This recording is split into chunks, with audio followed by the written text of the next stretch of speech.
ನಮ್ಮ ಹೆಸರು ಬಂದ್ಬಿಟ್ಟು ವೀರನಗೌಡ ಅಂತ. ನಮ್ಮ ಅಪ್ಪನ ಹೆಸರು ಶಂಕರಗೌಡ ಅಂತ. ಇವರಿಗೆ ಸ್ಟ್ರೋಕ್ ಆಗಿತ್ತು.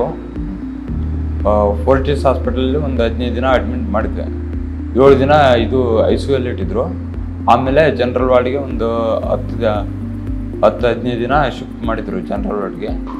ತಿರ್ಗಾ ಅಲ್ಲಿ ಸ್ವಲ್ಪ ರಿಕವರ್ ಆಗಿಂದ ಫಿಸಿಯೋಥೆರಪಿಗೆ ಇಲ್ಲಿ ಆಯುರ್ವೇದಿಕ್ ಮುಂದೆ ಇದು ಮಾಡಿಸಿರೋದು.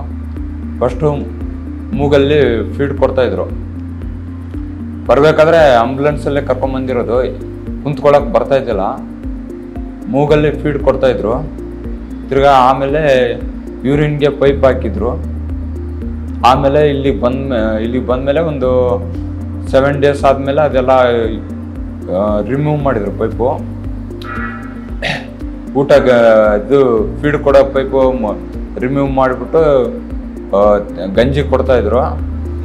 ಗಂಜಿ ಕೊಟ್ಟಾದ್ಮೇಲೆ ತಿರ್ಗಾ ಯೂರಿನ್ ಪೈಪ್ ಸಮೇತ ರಿಮೂವ್ ಮಾಡಿದರು. ರಿಮೂವ್ ಮಾಡಿಬಿಟ್ಟು ಆಮೇಲೆ ಇವ್ರಿಗೆ ಗಂಜಿ ಕೊಡ್ತಾಯಿದ್ರು.